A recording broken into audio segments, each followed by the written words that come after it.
Hello everybody. Okay, just a moment again.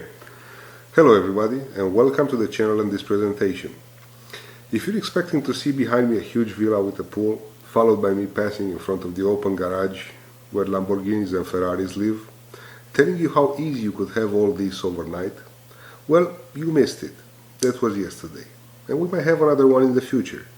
Today though, we're dealing with the making of a rustic wash strap.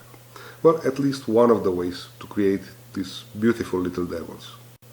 Okay, let's get serious now. You don't say. Selecting and cutting materials.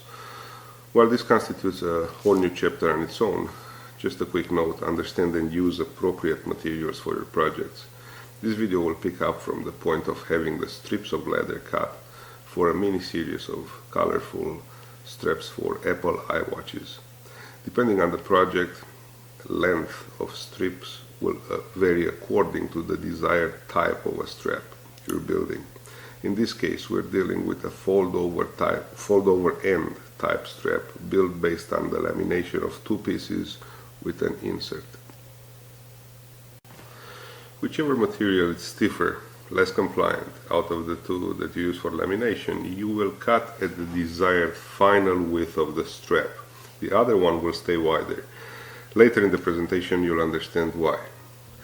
At this point you also determine the length of the insert. Now all three components will be skived. Skiving is the thinning of the material from the present thickness to a desired one, long ways in an angle like a wedge.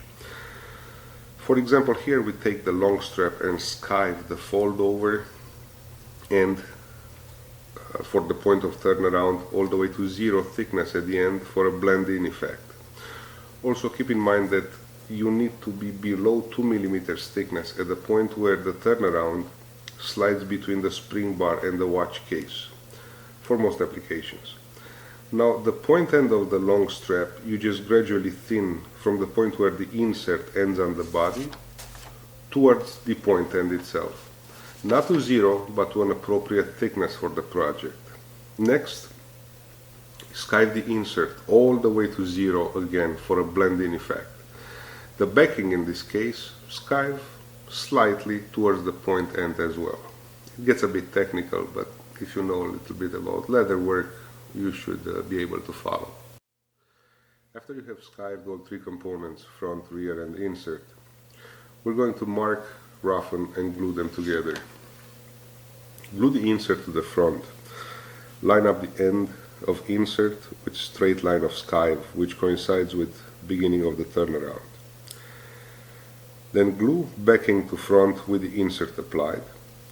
Make sure the ends of the backing are 90 degrees across.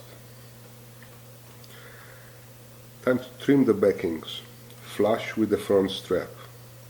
Now mark, roughen and glue the foldovers. Make sure the ends are square and be precise. Mark. Get a pre-cut metal wire or any cylindrical object that will create enough space to later allow the spring bar passing through. Fold over it and mark exactly where the end will touch the body. Exactly. Then, using your choice of means for sanding, roughen the backing up to the markings. Exactly up to the markings. And that's how it should look pretty much ready for working on the foldovers. Quick word about gluing, cementing, basically bonding two pieces of leather together. You always work in thin layers of bonding agent, and the way you do it, you apply the first thin layer, you let it dry into the fibers, completely dry. Then the second one, thin layer again, what that does, it activates the first layer that it's dry into the fibers. And the final result would be that the fibers of the two pieces you want to bond together will adhere to each other instead of just surface layers of glue. Using the same cylindrical spacer for markings, now you fold over and bond them together. You apply pressure and let them completely dry. A well-glued strap should perform well over time, even unstitched.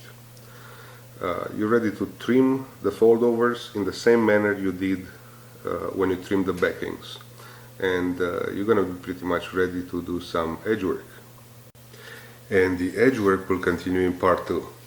Now it's time for all the household work, where you get a mouse and you aim towards those like, share, subscribe. And that should make these presentations better for everybody. Thank you. Hope you enjoyed, and don't forget to buckle up. Cheers.